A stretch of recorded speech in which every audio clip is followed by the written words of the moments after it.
Good morning, good afternoon, I almost got the sequence wrong there. I'm confused already. It's like, this is not a good start, Rachel. It's going to be a slippery slope from here. This is not going to bode well. Welcome back to the Macro Lounge, everybody. At this point, Valerie's already going, crap. So it's the first time that you've mucked up the intro in a very long time. Maybe since like the first 5 episodes. I know. Maybe I should start it again and see. We'll see if she bothers to edit it out. You never can tell, but I'll give it another crack. Okay. 3, 2, sync. Good morning, good afternoon, good evening, and welcome back to the Macro Lounge, everybody. It's a sunny, gorgeous day here in Auckland today. How are things down there, Rachel? All good? Not too bad. It is very sunny. I'm just very tired after a very long weekend away in Christchurch. It was a long weekend. But it was a very productive weekend. It was a very good weekend. It was just very tiring. It was very tiring. There was a lot of work being done, and there was a lot of walking around in the brisk Canterbury air. So that was good. So no, we had popped down there for the first South Island APA posing workshop, which we had I was really impressed with not just the number of athletes that we got, but the fact I think there was just about every single federation of the alphabet soup other than NABA, which I thought was really interesting. Yeah, well, I mean, to be fair to NABA, I don't think they don't have any shows this year at this point, I believe. So it does kind of make sense. They have one in October. They do still have one in October? Yeah, they haven't announced where. So, which to be fair and I will slam on them. We did invite them to come on the podcast because, after they cancelled their last show, but they've never responded. So I guess if they're not responding with people who want to help them out, chances of getting a venue and some athletes not looking too crash hot. So that sounds like a them problem, not an us problem. And he's feeling a bit salty today, people. I am. I've been on a salty trip all week. We're going to see how much trouble we can get in this week. But no, I thought that the workshop went really well. The feedback on it was great. And then we also did the ICN had a open training and coaches symposium that we popped in there as well. To be fair, I think half the training ended up being Team Bold versus everybody else. So that was kind of fun. Well, I mean, we are the best, to be fair. Yeah, I know. We don't like to toot our own horn, but we had fun. I'm not sure about everybody else. So, but it was good to get down there and see some of the South Island people. And we had people come up from Invercargill. We had people come down from Nelson. So it was, and as I said, the feedback on that was great. So the next one we've got coming up is Tauranga in 4 weeks? Yes, which we have changed the date for, people, just in case you didn't hear through Instagram. If you've been living under a rock. So yes, we did move the date a little bit earlier so that if you are doing the South Island Champs, which there is going to be a lot of people doing, you will be able to do a posing workshop before that, because otherwise it was going to be only like nationals or the IFBB season left. So we figured we'd give the South Island girlies the chance to have a posing workshop in the Bay of Plenty. That's right. We thought after the feedback we got from the Christchurch one, and then just because the way that we do the workshops is a little bit different. We're helping out with mandatory poses and all that sort of carry on, but the predominant reason for these workshops is to give people a little bit more experience about being on stage. So how that's going to run, like for example, what judges call out's going to be like, how you transition across the stage. So that should be lots of fun. But it was good to do that. So we're going to do a little bit of that, I think, this weekend as well, down in Palmerston North for the ICN show down there. So we'll be around registration. So it's not going to help you now because when you're listening to this, that will have already happened. So we're just talking again in the future. So exactly. When you're listening, just think, I missed out on that. So too late, so sad. Moving on. What else did we get on this week, Rachel? We've had, I suppose we'd be remiss if we didn't talk about the latest part of the scandal in the New Zealand supplement industry. Yes, so we have just seen yesterday, it would have been a week ago now, but the CEO of NZ Muscle did resign after 7 days. It was a very long-lasting position. It would actually be really interesting to see, because what was his contract like to allow to resign after 7 days? Did he get paid for that 7 days? How much did he get paid for that 7 days? Yeah, I don't know. I'm in no disrespect to Dave and his decision process there, but you would have to question that what level of due diligence that he did in agreeing to take on that position, because certainly in that 7 days, nothing has changed. Nothing has been addressed. The reality of it was it looked, from my perspective, it looked like nothing more than a PR stunt to try and shift the focus away from what essentially was, and again, we've only known the evidence as presented by the documentary, because sure as hell the mainstream media hasn't said jack shit about it other than they made a mistake. I know the Samantha from, was it TV3? Yeah. She was TV3, yeah, great. she did. She was awesome. Yep. Shout out to Samantha. I think she's now a favorite interviewer by most people, I think. Yeah. She's definitely made a name for herself. Yeah. She definitely didn't let him slide and say, a couple of those. But that was the narrative, wasn't it? It's like, well, I wasn't here, so we're not focused on what happened. We're focused on what's going to happen going forward. And it's like, I don't care what you're going to do going forward. I want you to take accountability and responsibility for what you did. And just at the end of the day, NZ Muscle's probably been advised by a very well-paid PR company to basically, in the spirit of American politics, deny. There's nothing to see here. Say something loud enough and people will look over here. It's like, don't look at this hand, look at this hand. But New Zealanders, we don't like that. We don't like that. We're like, dude, you fucked up. It's like, will I ever buy a product from NZ Muscle? No. Doesn't matter what they do. Will I buy a product from what is more than likely going to end up being a rebranded NZ Muscle? No, I'm not. But the best thing that they can do is come out and say, yep, we did this. It was calculated and it was wrong. And here's what we're going to do moving forward. And that's honestly pretty much all they can do. I feel like at the bare minimum, they should have announced that they were shutting down all production of the No Brand and NZ Muscle products. That would be the bare minimum. They could even spin that as like, while this is all being investigated and getting sorted and everything's happening. That would be a good stopgap. I feel like that would have been the bare minimum. They don't even have to admit anything with that. No, but I think what they've done is tried to literally, nothing to see over here, nothing to see over here. It's like, oh, yeah. And obviously that hasn't worked out. So, and also, I'm pretty sure Cam's tired of talking about it. He started the investigation because obviously there was something going on that he felt was unethical. And I know he's got a fair bit of hate about it as well. Yeah. And he turned out to be right. But I know he's got a fair bit of hate received a fair bit of hate about it as well. And, again, people need to back off. It's not like at any point in this thing, and I know we'll get Cam back on in the not too distant future, and we won't be focusing on this as such, but not at any point was this a sales tactic for ugly face. I don't think at one time did he go, but try our creatine or try our product. It was like, I think as a consumer, he was genuinely concerned with the ethical, moral behavior of what essentially is one of New Zealand's largest providers of sports supplementation. And not only from, I don't think it also from a health and safety perspective, like, people could have been with allergies, getting various different allergens and all that sort of carry on. But if you want to go from another level and look at from a sports performance background, one of the key things that WIDA says is the athlete is responsible for what they put in their body. So if an athlete fails a test for, hey, we're just assuming that it was expired products. We're just assuming it was, at this stage, we just know it was Mexican protein, right? But it could have been anything. And that could have been tainted in any way. So if an athlete fails a test because of a product they in good faith have bought by a company, they can't turn around and say, well, I thought I was doing right. So, why should NZ Muscle get away with it? 100%, and then because they should actually be even more onto what they're doing with, because apparently they do all their third-party testing. Sorry, my words are not wording today. But yeah, no, anyway, we can probably move on from that now.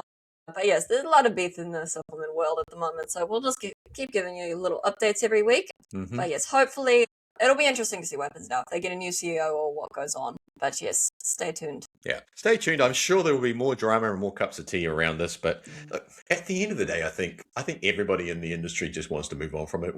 But we also like to drink our cups of tea. Yeah, it's also let's see what bullshit they come up with this week. And you're like, really? I don't know. Yeah. Anyway, moving on. So I guess we should get on with what we're going to talk about today. So we were going to talk today about who is bodybuilding for anymore. So over the last week or so, it's sort of been something that has been sort of weighing a little bit on my mind. It's like, has bodybuilding become so specialized that it's kind of forgotten the people who built it? And that is the amateur division. So Rachel's job today is to keep me on track so I don't wander off on these really big tangents and get us both cancelled, which I'm probably going to do. So I apologize in advance. And it's not my strong suit, so beware. Yep. Ladies and gentlemen, you have been warned. This could go sideways real quick. So sort of before we start, I want to be sort of really clear on some things. I'm not asking these questions to criticize bodybuilding or the industry. I'm asking them because I love bodybuilding. I've given over 30 years of my life to this sport as an athlete, as a coach and a judge, and I want to see it thriving for 30 more years from now. So as I said, I've been thinking about this for several weeks. Not because of any one federation or their behavior or activities, not because of any one athlete, not because of any comments on Instagram, because after all these years, I honestly don't know who bodybuilding's trying to attract anymore. I'm not talking about professional bodybuilding. Professional bodybuilding should be the extraordinary. It should be the upper echelon. I'm talking about ordinary people. Basically, because, I'm talking about ordinary people like us that make a living out of this industry, or people that are teachers, tradies, nurses, accountants, any stay-at-home mom who wants to get on stage. Is bodybuilding still a sport that the normal people aspire to join? Or has it become something that simply most people are now admiring from a distance? And I think that's becoming, and what I was sort of noticing is you're seeing the increase in things like high rocks and that sort of training. So more people are now shifting towards that avenue than, say, in bodybuilding. So it was a question that sort of came to my mind, and I thought, who is bodybuilding for now? Well, no, I definitely think it is an interesting topic, because if I look back to like when I first started and what the pros looked like then versus what they look like now, I don't know if I would have started bodybuilding if it was now and today. Yeah. And that was kind of the original question that I sort of asked myself, was like, and I was going to ask Rach about it, is like, oh, sorry, I jumped the gun. It was like, if from a social media perspective, like if you looked at, and again, there is a big differentiation between the IFBB Pro League pros and everybody else, right? But if you were today starting training, would you look at an IFBB Olympian Pro and go, that's for me? Probably not. Yeah. I mean, some of them, yes, but definitely I think back when I started, it was more like I could aspire to that. Like I could potentially one day do that. Now it's like, okay, no. It's like, I guess like some of it comes with learning more as well, but I definitely think it's now gotten very, very beyond what it was ever before. Like I think, again, this does come back to PEDs a little bit, because obviously it does make a difference, and it does mean people are able to get bigger, better, and then obviously the depth of the competition pool as well. If you've got more people coming, the talent's going to be deeper, which is not a bad thing. But I do think that the standard struggles to stay where it was meant to be. Yeah. Well, the standards, they never stop moving, right? So every year, despite what they change, say that the criteria hasn't changed and all that sort of stuff. Which we have discussed before. See our podcast a few weeks ago. No, two or 3 week podcasts ago, I believe. Yep. So, so I mean, it keeps moving. So every year the standards shift. They get more muscle, they get more conditioning, they get more polish, they get more refinement. Nobody really sort of notices while it's happening. As we talked about a couple of weeks ago, we sort of said, well, it sort of moves on, and then every couple of years is like hang on, let's pull that back a little bit, reset, but it never goes backwards. So, and again, a lot of that's driven by what we see, and that is driven by the Pro League. And when I say Pro League, I mean the IFBB Pro League. Those are the pros. When everybody talks about what the standard is of the sport, they're talking about the Olympian level athletes. They're not talking, rightly or wrongly, they're not talking about now the Mr. Universe. They're not talking about the ICN world champion. They're not talking about the OCB Yorton Cup champion. It's, if you search anything on through social media or through Google or through YouTube and all that sort of stuff, you're predominantly going to be steered towards that extreme level of athlete, which they deserve the position that they're at. But that's a different sport than what the amateurs are really doing. And the reality is, most bodybuilders, or what I would call bodybuilders, comparing themselves or looking at, say, Laura Lee or Janet Legg or any of these top level Olympians, Ashley Kay, Isa Piccini, all that sort of stuff. They're a different world. They're a different world all completely. So and that's when we come back, like, if you were to look now, would you have started this journey? So like if we talked the other day about the first Miss Olympia being Raquel McLeish. She had less muscle than fit model girls do now. So progress isn't the enemy, because the sport's obviously got to evolve, right? Yeah, no, I 100% agree. Like, it does need to evolve, but I think at this point it's getting hard for people to, I guess, aspire to the winning look. I just had an idea, like, they almost need another tier. So, like, amateur, they've got pro. There is obviously Olympia, but they almost need a tier in between amateur and pro at this point. I mean, I don't think it'll ever happen, but it's just the gap now is just so big. It used to be you win your pro card, you can take, let's say, a year or two off, and then you can look at home with the pros. Now, yeah. It's in bigger markets like, say, Australia and to a certain extent, and Europe and the US, you can progress up. You have your local shows, then you have your regional shows, and then you have your national shows. You've got to qualify to get to nationals.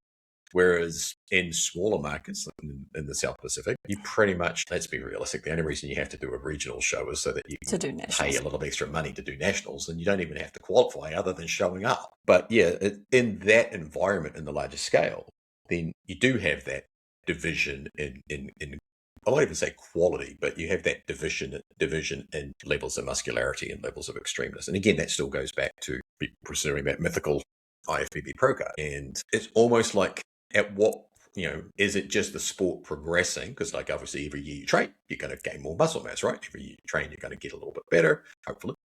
So is bodybuilding just simply progressing, or has the entry point quietly become higher and higher? And at what point does that entry point excludes the very people that are feeding into that extreme? I believe think it's got there. That point was actually 2023 when they introduced Fit Model.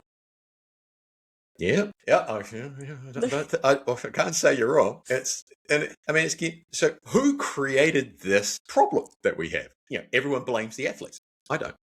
Well, I think part of the issue also is that I think originally the different divisions were kind of supposed to feed into each other. So if you got too big for bikini, you were meant to go on to figure or now wellness. But now the gap between those is also huge. And it's also the physique is very different, which it should be. But now people don't want to cross over because it takes too much more time. So let's say you spent 10 years trying to be a bikini pro. You've then got to spend, another 15 to then go to figure? And so the jump is just too big for people to then move across to the other division, which then creates everyone is now big in the lower categories because they don't want to move up. Yeah. So it's like you can't blame the athletes, right? Because they're just doing what they see rewarded.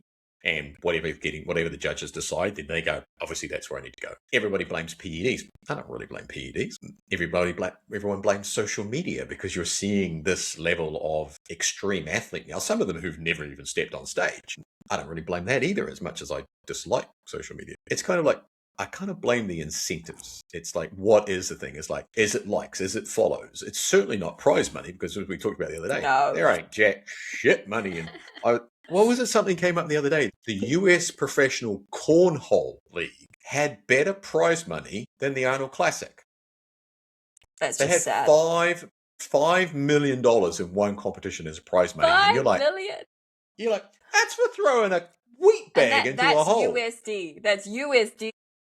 Yeah. And the thing is, when somebody starts bodybuilding, right, or thinks, I want to get into better shape, they don't wake up saying, I want to use drugs. They do wake up going with a want to win. So, the reality is, who decides what winning looks like? It's judges reward the physiques, right? Coaches chase those physiques. Athletes chase the wins. Sponsors promote winners. And then social media amplifies those winners. I don't think anybody sat in a room going, this is what we're going to do. But see, I think that's the issue, is that people did not sit in a room and think, this is what we want. I think that's part of the issue. Because if we did actually have the people running things sitting in a room and actually refining the criteria to make it more specific and less vague and actually outline more of what they want, even visual examples of this is what a cap shoulder looks like, I don't think we'd have as many issues with people going beyond the criteria and then arguing against that. No. It is like they need to have like an international council just to sort of say, okay, what are we all looking for? I mean, as a former pro judge, I have to acknowledge and accept that every placing sends a message. Every winning physique influences thousands of athletes, and that's how the standards evolve.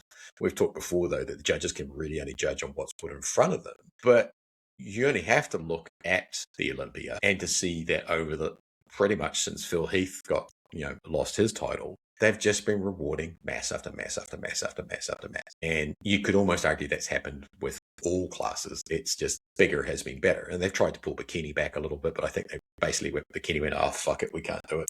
And that's why they came up with Model.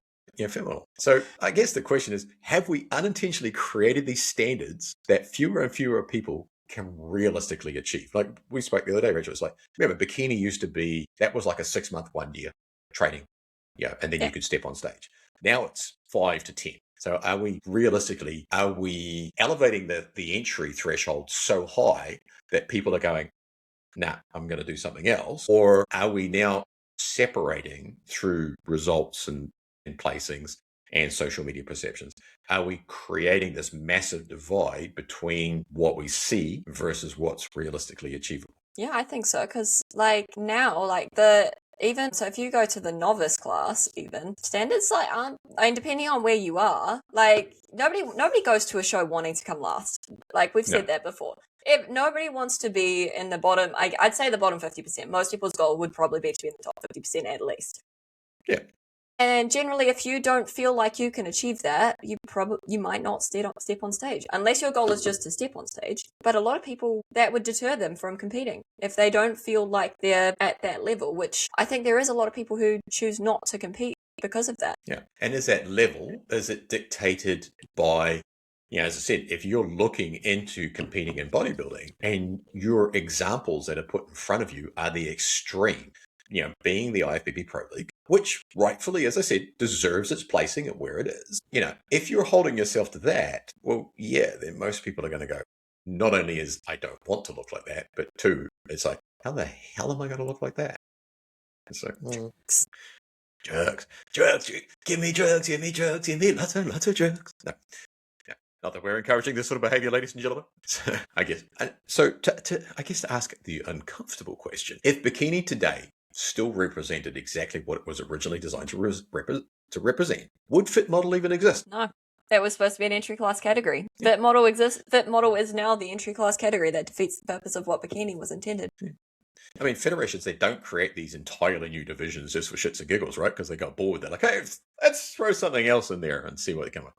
You only have to think back to when they announced what fit model was and why they were doing it, because bikinis got too big. It was interesting how, much like NZ Muscle, they wouldn't actually confirm that they fucked up. They were like, we've created this to give a different thing. It's like, so you're trying to go back to bikini 2000. Well, they actually quoted that. I think it was 2015. They literally said it is to be bikini 2015. So it's like, well, how do you then say that the standards have not changed? What? So I guess the question is, what problem was Fit Model created to solve? People didn't feel ready to compete in bikini, which, to be honest, a lot of people aren't at this point. Like I think we mentioned before, in New Zealand, as from last year's, we'll say at least last year, we don't know who's showing up this year, but I'd say there was maybe less than 5 true bikini athletes. Yeah, I wouldn't disagree with you. Not to say people would look bad necessarily, but true bikini, true. Yes, you can do well. You can deserve look good in a pro lineup eventually. Yeah. Again, it's not to say people are looking bad or that people can't still get pro or look good. It's just that it's like that's the structure and the muscle mass. It's very, very difficult to achieve. Like these days, it's no longer a 3-year physique to look ready to almost be a pro. It is beyond that, because I mean, even the girls at the top, they've been at the Olympia for 10 years. At the Olympia, not just they've been competing for 10 years. They've been at the Olympia for 10 years. Yeah, and it's like, so. I mean, to go back, why was Fit Model created? I mean, was it because bikini became too muscular? Was it because bikini was too intimidating? Had that entry point shifted away from the everyday woman who, let's face facts, the Pro League is a very, very small part of this little subculture we call bodybuilding, right? That pro division, despite what we might laugh about how many pros there actually are these days and how many pro cards are awarded, there is a lot. I was going to say, did we mention the pro show that's coming up soon with the top 3 getting top their 3 in overall? Yeah, no, probably less said about that the better. So has that shifted so far, with all of those pros? And I think, again, those pros, as I said, very, very small microcosm of the industry or the sport that we call bodybuilding. Because the reality of it is, bodybuilding as a sport worldwide does not exist without the amateur divisions. obviously, yes, you don't get pros without having amateurs, but the reality of it is, if you go to a show and there's 100 athletes, there's probably less than one athlete per show where you go, there's a future pro. So has that entry point now, and this, is this why Fit Model was created, shifted so far that they had to create it, or was Fit Model basically just a commercial opportunity? Absolutely. Because, I mean, you only have to look at the suits. They made it to be cheaper so that more people could afford it, because most people these days want the fully blinged, which, fair enough, I can't blame them. We love a bit of sparkle. But I mean, sparkles. My argument here is that there was never a rule that you have to have sparkles. You could show up with no sparkles. People don't want to show up with no sparkles. Anyway, moving on. But, they tried to lower the entry point, so that was the whole purpose, because you only have to look at also the average age now of the bikini pros, like, who are at the top. They used to be early 20s. Oh, yeah, like 23 the top and 10, you were done. Yeah. Top 10, it was 20 to 25. Now, they're mid-30s. Like, it's actually getting to the point where we're now having, I guess, they're almost masters, quotation marks. A lot of them are masters. That's the exactly thing. in the top 10. So at that point, what's the point of having masters? To be honest, but like Masters Olympia anyway. I think they need to raise the age for that. But sidetrack. But it just takes that much longer now to build that physique. So it's because that's 6 years that's changed. Over 6 years, the average age has changed 15 years. Yeah. 15 years over 6. If you look at it from feeding up into, the sport doesn't exist without those people coming in at the ground level and building up their experience and competing. But who do they look to? Who do they look at when they want to compete? To me, that's why Fit Model was created. It was to get more people on stage. And honestly, I don't think it had anything to do with like, let's be nice. And just putting that accent on that Valerie tells me off. Let's be nice and we'll create it. We'll all get along. We'll just be so fabulous. We'll all get together. Everybody can come and play in this sport. So we're going to make it open to everybody. I'm going to call bullshit. They went, we can get another 50 people on stage. We can charge another $200 entry fee, and we can get another annual subscription for everybody. It's money because they were losing athletes. There were not as many bikini athletes coming through. And again, the amateur level is what drives the sport. There are more registered amateurs across every single federation in the world than there are pros. And we all know there are a shitload of pros these days. But they pale in numbers compared to the amateurs. And if the amateurs are not entering the sport, well, guess what? Eventually, it's going to die. Yeah. And they're all going to be high rocks athletes. Yes. And they don't wear sparkles, so we don't like them. No, you need some sparkles. You can't just not have sparkles. And watch the high rocks. And watch we them might be into that. Sparkles. I'm still not entering. There's something about running for a kilometer. I'm like, No, my joints can't handle it. My joints are too fragile for that. But no, it's also like, I think the level of the amateur also changes people's perception of, can I enter a show at all? If you start to have only the people that get to quite a high level entering the shows, because all the people who maybe are a little bit newer into the fitness world don't want to enter because they're too scared now, which has been happening for a while, that again pushes that level up, which makes that entry level even higher, because you don't want to be left behind. You don't want to be the person who looks out of place on stage. Like, nobody wants that. So again, people just don't enter shows because of that. And then the other thing we were talking about, Chris, was why do people enter shows? What is the purpose? Yeah. And everybody has an individual reason for entering the sport of bodybuilding. They're either doing it, one, from a transformation perspective, or two, from a competitive perspective, because they are competitive people. And let's face it, you can't really compete against yourself at the gym and keep going, woohoo, I got a PB on bicep curls, or woohoo. It's like, nah, nobody gives a shit. There is a third option. There's a third one. There's always a third one, Rachel. What is it? The third one is you need photos for your PT business. I thought that's why you needed a pro card, so you could instantly update your social media handle as you're stepping off the stage. That too, because you need to have IFBB Pro in your bio, _IFBB Pro to be specific. Yep. But no, the other one is obviously to sell your programs and tell everyone you can look like me if you. And even though I had a coach telling me what to do. Or you could be like some people I've seen who can say, you could look like me and here's my program. And I go, that's my program. I came first out of one. Yeah. Sorry, guys, I'm being sassy today. I know. We obviously didn't get enough sleep this weekend, Rachel. We clearly should, need to be looking at following our own advice. Rest and recovery, people, is important. Do what we say, not what we do. That was the comment from the weekend. Exactly. Yep. Just don't wear chicken socks in public, but that's a different story. But yeah, it's like the entry level has obviously raised. And at the end of the day, yeah, bodybuilding is also a business. People don't like talking about that, but bodybuilding isn't just a sport. It is a business. Yeah. Federations need members. Like your federation fees go to a federation who doesn't really use that for anything other than themselves, not naming names. Promoters need entries. They can't put on a show. They can't put up prize money because that's where it comes from. The federation doesn't say, oh, you want to put on a show? Here's $20,000 prize money. It's, you want to put on a show, Mr. Promoter? It's going to cost you X amount in sanction fees and you have to have a minimum price pool of this. And where does that money come from? It comes from entry fees. It comes from tickets being sold. Coaches? Well, we need clients. Bikini manufacturers? They need clients to make bikinis for.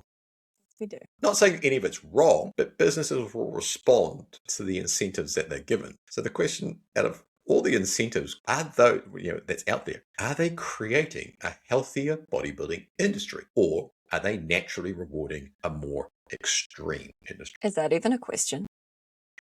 Well, I was going to let you answer it so I didn't get into trouble. Well, I do feel like we kind of know the answer to this, is that bodybuilding is not getting healthier. They're not getting smaller.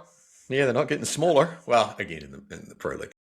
Well, yeah, I mean, just in general, I think that, but it's also hard because, again, people follow the money. Like, you don't have a show without the money, as you say. It would actually be very interesting if bodybuilding, like the people who own the federations, treated some of the show fees almost like a tax that they then put back into the shows to make things easier on the promoters. Because what you just said, I feel like it really doesn't inspire anyone to be a promoter. I'm just thinking about, like, why would you be a promoter at this point? Yeah, I mean, it's particularly in a market the size of New Zealand. And I guess that's why, in New Zealand and Australia, to be fair, in general, the federations are the promoters. And that then raises the interesting question. If you are the federation, you are the promoter, and you're also the head judge, where's the impartiality come in? Where's the transparency come in?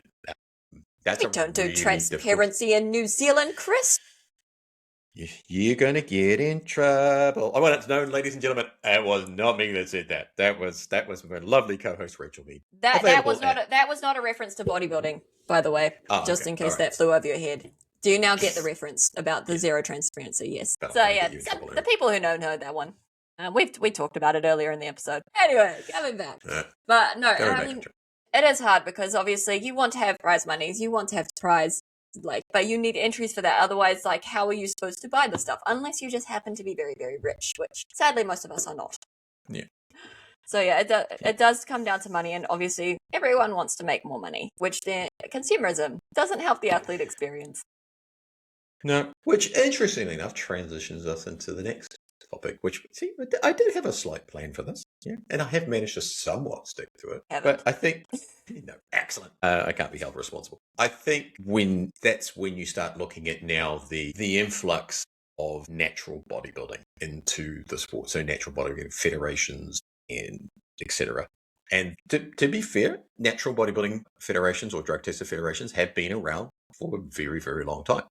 I mean, back in the day, the IFBB Federation, when it's the amateur side, all of the amateur shows were drug tested, particularly at the national level and the world level. I don't think that's still the case, to be fair. So I think when you look at the natural side and the growth of the sport, we kind of have to ask some honest questions about the biggest federation in the world. And often I personally get criticized because I have not, in the entire year that we've been doing this podcast, ever come down and slammed on the IFBB.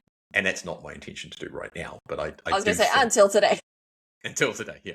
I mean, I will get accused of it for what I'm going to talk about, but I think we really need to have this conversation around. We say it out of a place of love. Yeah. I'm not asking these questions to criticize the IFBB or the NPC worldwide. I literally, these questions come to my mind because, again, I have this love for bodybuilding. And I think the biggest organization should welcome scrutiny, which is not something that the IFBB Pro League or the NPC worldwide is known for. In fact, if anything, they're known for the opposite. So I guess the obvious question, why did the IFBB Pro League / NPC worldwide create NPC Naturals? Not what is it, not how does it work, but why? To make money. I mean, if we want to be, play the devil's advocate, was it because they genuinely wanted to become a major force in natural bodybuilding? Was it because they believed the sport needed a stronger drug tested pathway? Was it because more athletes were asking for it?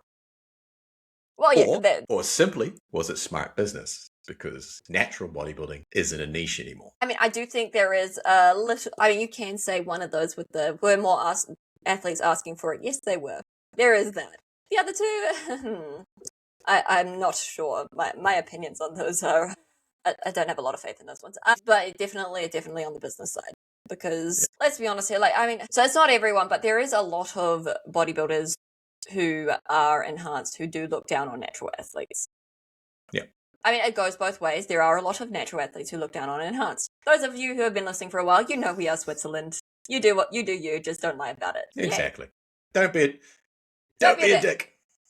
You don't have to promote it, but yeah, just don't pretend you're natural when you're not. But anyway, definitely it's grown. Like, because again, we come back to the entry level now is so much higher. People don't, and even to get to a pro, people don't want to go to that level. They don't want to commit to that level of enhancements, we shall say. And so now people want a way to do well in bodybuilding where they feel they don't need to enhance. Yeah. And so it's become more popular. But I think it was mostly a money thing, to be honest, for the NPC, because I don't think they are. Yeah, okay, I don't. If we're being blunt, I don't think they care too much. No, what am I politely worded this. It's like, so is the NPC natural a vision, or is it a response to market-driven demand? Big difference. What's the motivation? I can be blunt here. Yeah. I mean, I have competed with the IFB before, and I have, like, that's fine. Like, compete with the IFB, that's fine. But I do think they do like their money over there. Yeah. That's. Yeah. I won't go too much further than that. Well, and the thing is, I think the motivation behind NPC worldwide, I think it matters enormously because their motivation usually determines what their investment is going to be, right? So how much they're prepared to put behind it. And I think that kind of shifts the discussion from what their intent is to what the evidence is of what they've done. And at the risk of getting myself in a shit ton of trouble, if we look at the evidence where, and we're talking New Zealand, Australia a little bit different because Australia does 2 seasons. They do a natural season and then they do A and C, which is your non-tested. So they have a separate division.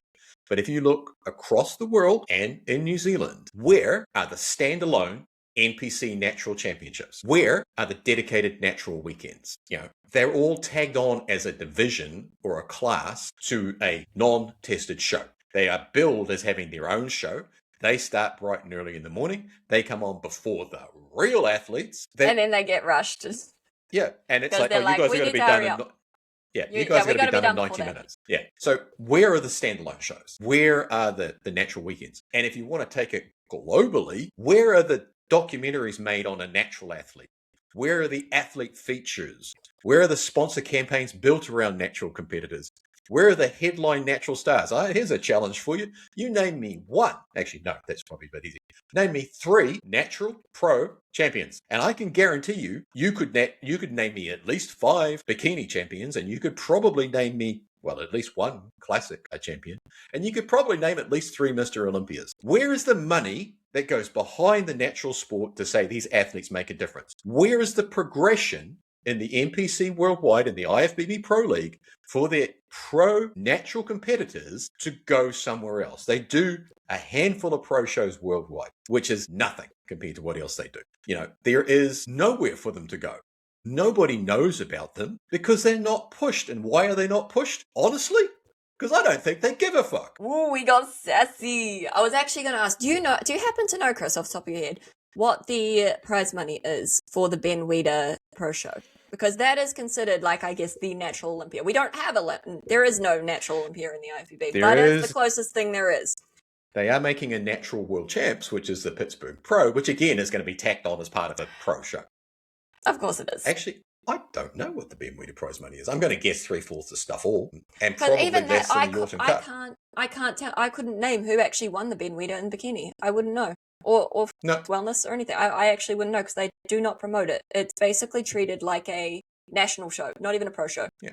I mean, I wouldn't know other than Shea Crotty's in it, and she's come in the top 3 the last couple of years. And that's all I know. And she's a phenomenal athlete. But yeah, who's the world champion? I don't freaking know. And why don't I know? Because there is no drive for them to tell me. No. I mean, to continue on the sassy side, which I'm sure I'm going to get fucking death threats for this, where is the sustained investment from this natural federation that has been created that tells natural athletes, this is your home? Instead, as I said, it's usually run alongside enhanced shows. It's the same venue. It's the same weekend. It's the same running sheet. It's not a main event.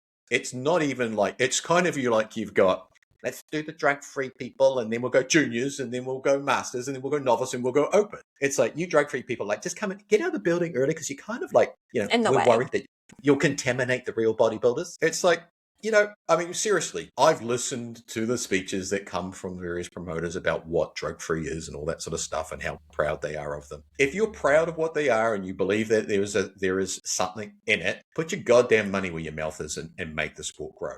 Don't criticize these other federations that are live and breathe by the natural sport. I mean, at the end of the day, the reality of it is, if NPC worldwide said, fuck it, we're not going to do naturals anymore, would it make any difference to the NPC and the IFBB? Would anybody notice? Probably not. If ICN or OCB or NBA or NAB, A, B, C, D, E, F, G, if they pulled out of natural federations, people would know, because that is their identity. So a little bit of a rant there, Chris.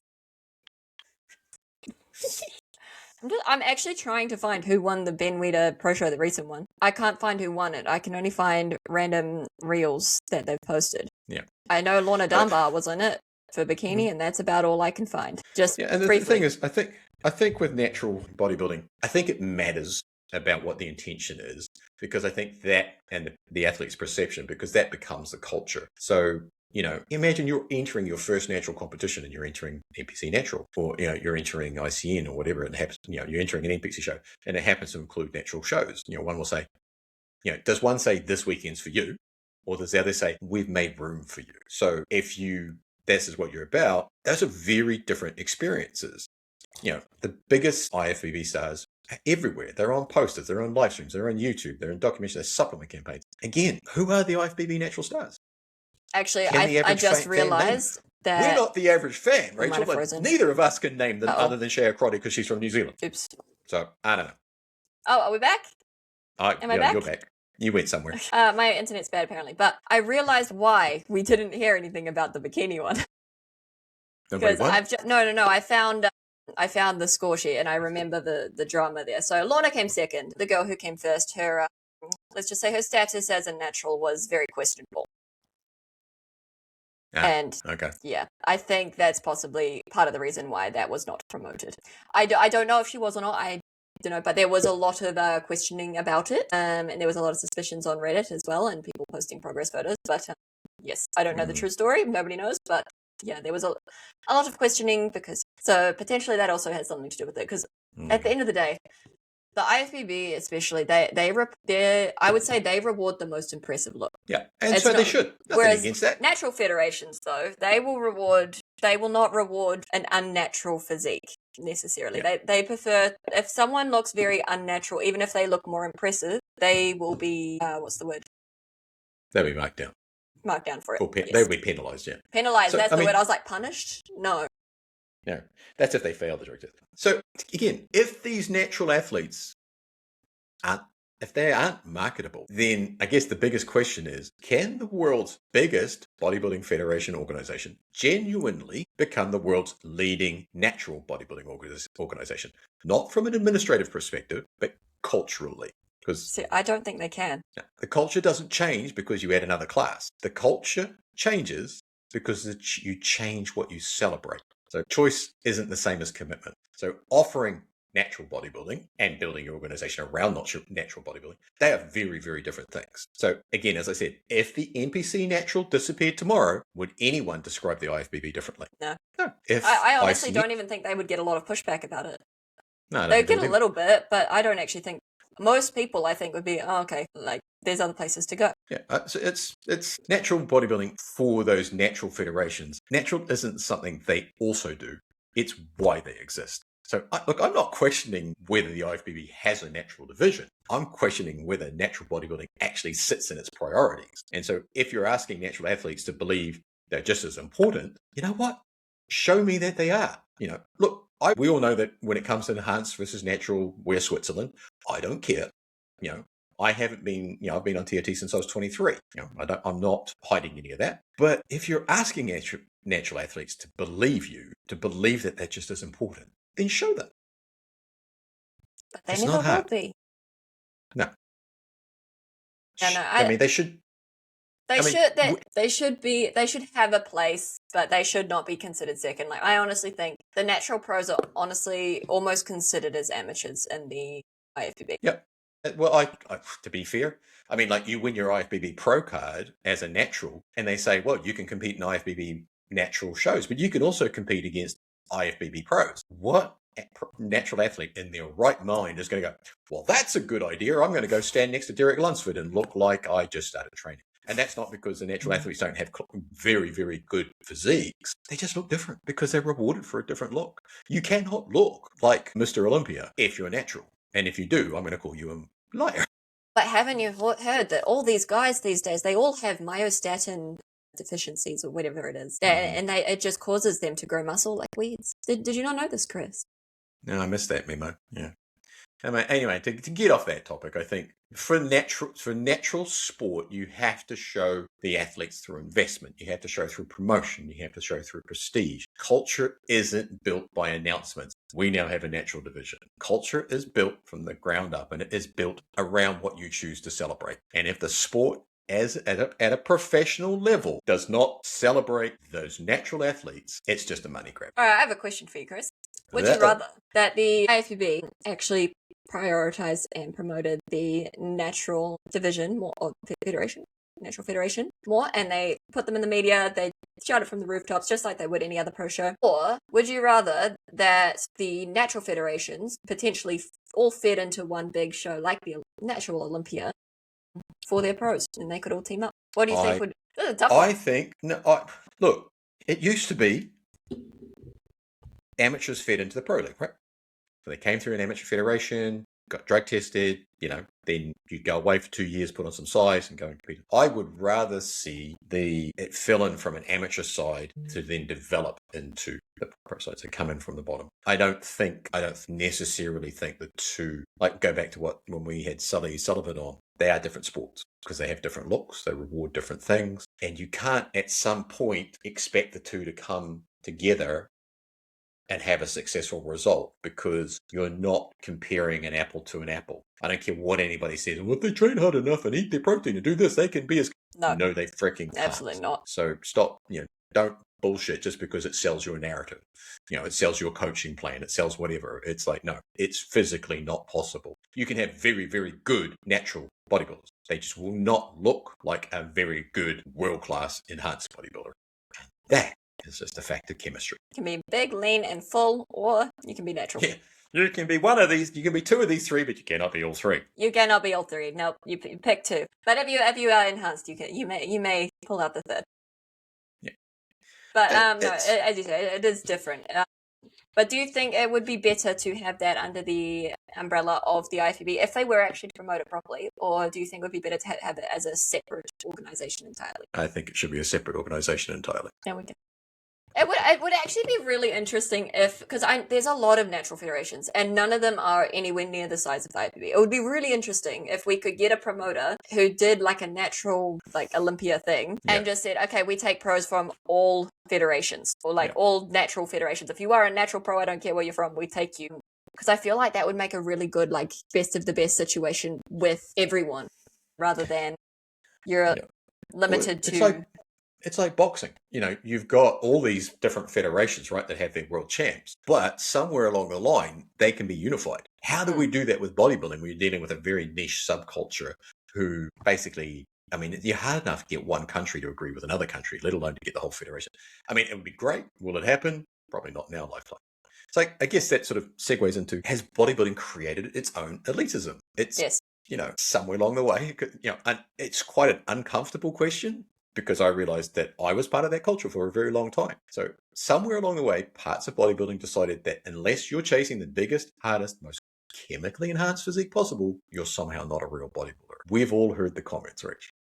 We've heard coaches within New Zealand say this. We've heard, officials around the world also. Naturals are small. They don't look like bodybuilders. They're not serious. They'll never be competitive. These comments don't come from the rule books. They come from the culture, and the culture is built by what's celebrated. If the biggest physiques get the biggest sponsorship, they get the biggest live streams, they get the biggest followings. If that's all revolves around enhanced bodybuilding, should we really be surprised when people begin believing that's what bodybuilding is? Not at all. I mean, I get the looks when I tell people I do bodybuilding. They just look me up and down. They're like, "What? You do bodybuilding?" And I'm like, "Yes, I am a pro." But there is definitely elitism, and there always will be. And I think, okay, I might get myself into trouble here. So a lot of this does have to do. There is a lot of, let's say, misogyny in bodybuilding, which I can see where it comes from. Because to be honest, let's be honest here, bodybuilding was created for males originally. It was created for men. Mm-hmm. We introduced the women later on, and it was created for men to be big. It was not that wasn't the intention originally when bodybuilding was created, to have women. It also wasn't the intention to have even smaller guys there. So there is a lot of people that kind of cling to that, I guess, the old school train of thought, which some people are even coming through now. Because we have the Andrew Tate situation. And don't get me started on that. Did I see he got arrested? Anyway, sidetrack. Oh, what a shame. But no, a lot of people do kind of cling to that. You must be an open bodybuilder or you are not a real bodybuilder. So even people will hate on men's physique. Yeah. And it's very unfair because those men's physique guys are huge. But I've seen comments of a certain, not influencer, but I guess news page in the bodybuilding world who said he was a grown man and he wouldn't be watching the women's fitness. Women's fitness, which is the best class at the Olympia. It is the best one to watch. I know. I mean, not only are they jacked, but they can move. And you're just like, no, that's not right. But he had no interest in watching because he's a grown man. I quote. Hey, cool. He can say his thing. That's we get a lot of those. We do get a lot of those. And I can, again, like I say, I can see where it comes from because, again, bodybuilding is meant for men who are to be manly and have a bunch of testosterone. Can you say I'm wrong there, Chris? That's literally bodybuilding. Have a bunch of testosterone and be manly. Yep, that's described. You've just described the whole sport. Show's over. Thank you very much, everybody. Because they actually attempt, because you are walking across stage in a pair of Speedos with all oil. Yeah, that kind of ruins it. It kind of puts a poof in that balloon. But look, the culture of enhanced versus natural, have those cultures drifted so far apart now that they do actually feel like different sports? And if they have, should we stop comparing them? And if they haven't, why is one pathway so often dismissed? Like, as he said, you can't be a real bodybuilder unless you're enhanced. You can't be a real bodybuilder unless you're a misogynist. So, should we stop comparing them? Should we say, you go do your thing, you go do your thing? So why? I mean, the reality of it is, mainstream media, mainstream culture, bodybuilding culture dismisses the natural culture. They are not good enough. They're too small. It's interesting, though, because the mainstream world, just in general, outside of bodybuilding, dismisses bodybuilding for especially the enhanced ones. Yeah.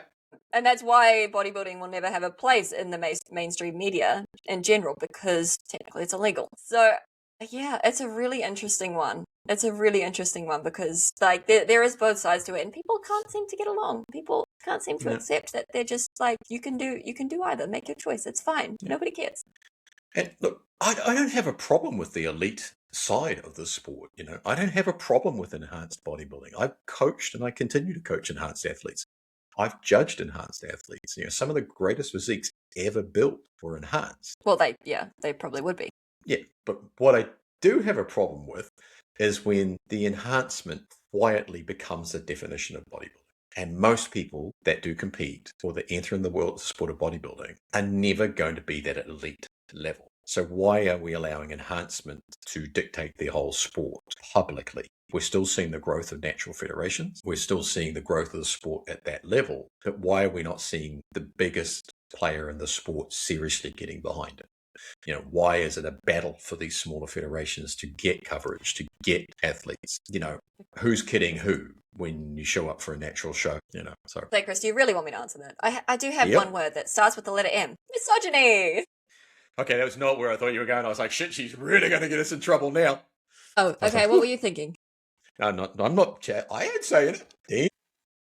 Well, it's just like that. It's a superiority complex. Like that's literally it. Like they could make so much money, but they don't. Well, they do, but like they could make more money, or if they just it's like mass production versus just producing a couple of things at a time. If you are producing all these big, impressive athletes, you are missing out on the vast majority of people who are not those 1%. So if you're only taking from the 1%, what are the rest of the 99% doing? Yeah. And if the 99% you're not marketing to or not creating an environment or a sense of belonging to, then who are you kidding? Well, it's are like you foot again model. saying, don't look at here, what we do with this. It's like, this makes us money, but we want you to come in here because this makes everybody else money. Well, it's like, it's also like even fit model, people get told almost not to do it because it's, I guess, considered not a real category, or like there is a lot. I mean, it's getting better. But even like bikini is like, you often get told, oh, you're not a real bodybuilder, oh, you're not a real competitor kind of thing, just because you're not in women's bodybuilding, or you're not a male bodybuilder, to be specific. Yeah. But yeah, and no, it doesn't help. Why would you go to the local scene? Yeah, again, I think that comes down to the sense of belonging. It's like, if you look at, I don't know, let's say some 35-year-old woman, she's a teacher, got 2 kids at home, she's dreamt of competing, would somebody like that walk into a regional bodybuilding show today and genuinely believe that they belong on the stage? Or would they immediately think, I'm never going to look like these people? Because accessibility is not about the entry fees. It's about belonging and believing that you can be there and can be competitive. And if that is not encouraged and that is not pushed onto people as being, don't just look at the elite, look at who you're competing against. I don't know. Yeah, I mean, that does come down a lot to it. Like, I mean, I do think also people do forget to look at the people at the regional shows, because people often will look at the top Olympians and think, well, I need to look like that, forgetting that it took them 20 years to look like that. But they're like, no, I have to look like that in 6 months. Yeah. And again, why?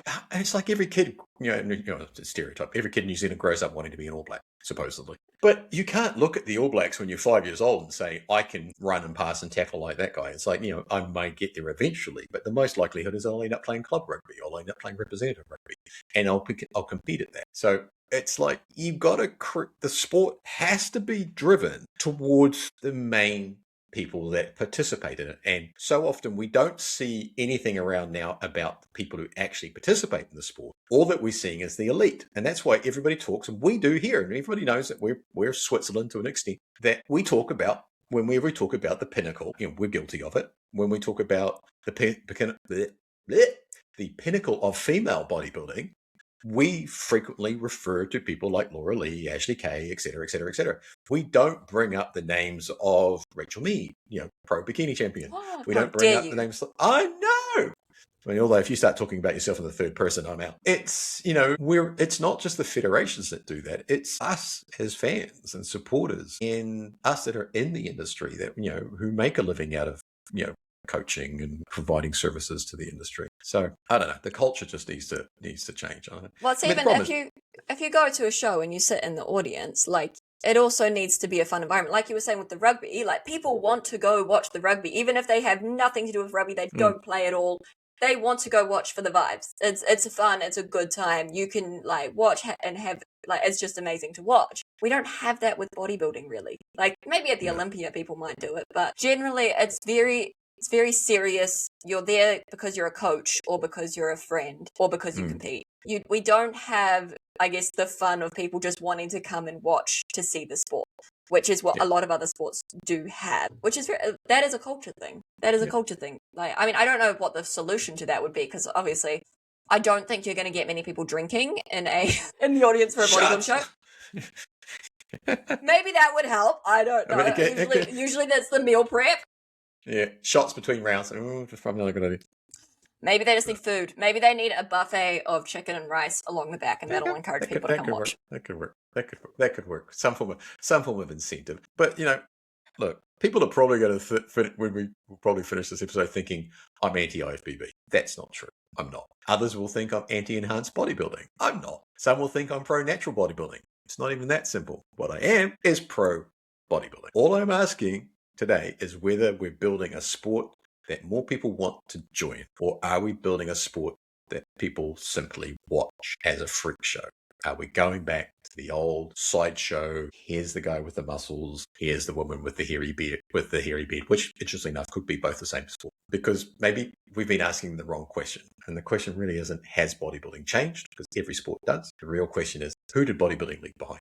Because when ordinary people stop seeing themselves in our sport, you don't just have an image problem, you have a future problem. And right now, I think that's where the sport is. Definitely. And I think that's why part of the reason why the natural federations are growing so much is because people are getting left behind, which again is why we just want everyone to be friends. We're just here for the vibes. We're just here for the sparkles. Well, I think a lot of it comes down to, it comes back to, again, that question of who is bodybuilding for, because these days it is very much for the 1%. That's who it's aimed towards. It's aimed towards the 1% and aimed towards the people who want to see the 1%. It is not a culture of having fun at the show. It's not a culture of let's just go watch to have a good time, or even I want to compete because maybe it'll be fun. We don't have that at all. There's no we have that a little, like tiny bit in certain federations, but I think that's probably the biggest downfall that bodybuilding has, because we can't attract people if it's not fun. Like, we can, but like there's very few people who are masochists and enjoy suffering. Like majority of people don't enjoy suffering, let's be honest. So I think, that is something I think that needs to be thought about, I guess, at the higher level, is how do we make bodybuilding more inclusive for those who maybe don't even compete and they just want to come and find out what's it about. Yeah. I mean, it's kind of like what we try to do in our workshops, right, Rach? We try to, and that's a lot of the feedback we got back this weekend. It's like we literally try to make it inclusive. It's like we don't care what federation you're from. We want you to walk in feeling one way and go out feeling more confident and having enjoyed the experience, whether or not you've been on stage before, 100 times, or this is your first time. So, it's, I don't know, it's just, there's so much about, particularly from the elitist side, where they look down on everybody else. So basically, if you're not in Federation A, you're not a bodybuilder. If you're not an enhanced bodybuilder, you're not a bodybuilder. But I think the real question is who is bodybuilding for anymore? And I don't know the answer, but I'd love for this conversation to keep going, because I'm not asking these questions to criticize bodybuilding, to criticize any federation, or criticize any promoter. I'm asking them because I love bodybuilding and I want to see the sport continue to grow. I'm not seeing it grow. I'm seeing it go backwards, and that doesn't sit well with me. I want my children or my grandchildren to be able to have a sport to compete in. Whether they choose to do it enhanced or natural, that is their own personal choice. I just want people to ask the question, and honestly, and I want people to do something about it. Yeah, it should be moving forward. It shouldn't be shrinking. I think, bodybuilding's definitely at a crossroads. Something interesting is going to happen, I think, over the next few years. Within 10 years, there's going to be a tipping point, I would say. Something needs to change at the elite level, or like at the ground. I don't know, something needs to change to, I guess, get people into the sport. Because, there's just, social bodybuilding's not a thing. You can play social rugby, you can play social badminton, netball. You can do social everything except bodybuilding. Yeah. Then it just becomes your social media following, and that doesn't mean anything. So anyway, before we run the risk of getting ourselves in lots and lots of trouble, or having to send the producer lots of cat videos because we've run over, we'll get in trouble. So as I said, this really is a conversation that I would love to see people keep going. So send us your comments and feedback on it. As I said, not trying to criticize any federation. Don't mistake me. Yeah, well, okay. Maybe we're trying to criticize the elite Constructive criticism. Look, we can all do better. And that's, what's that guy's name? Joey Swalwell. He says just like, do better. And all the federations can. But as I said, have this conversation. Ask yourself, why do you follow bodybuilding? There's more people that will save up to spend to go to the Olympia in New Zealand than probably would invest to go to South Island and watch a show. And that's pretty fucked up. Yeah, you would. That's crazy. Yeah. Anyway, enough waffling on about that before we really do get ourselves in trouble.